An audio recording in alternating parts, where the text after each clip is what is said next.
the one I remember the most is the first day I come to Exshaw.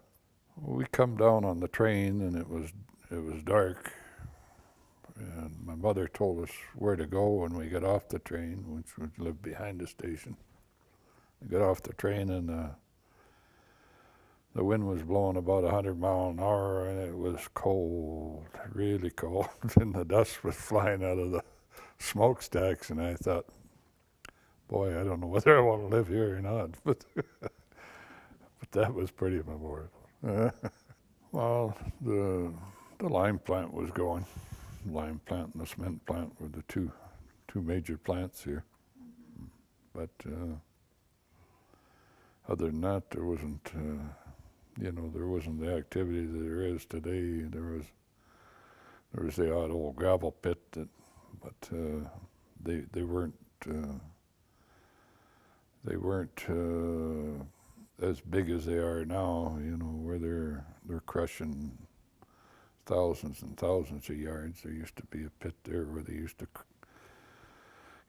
dig a lot of the gravel out of the side of the hill and use it that way. What about the Rockwool plant at Gap Lake? Was that operating?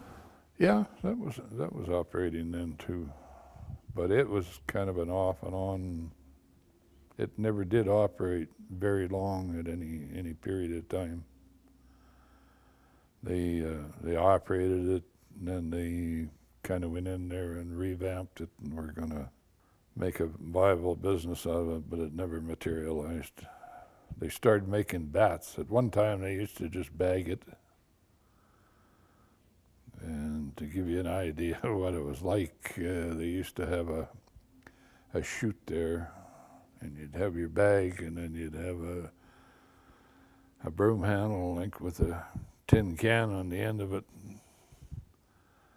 Tamp this wool into the bag and then staple it shut. That was kind of how.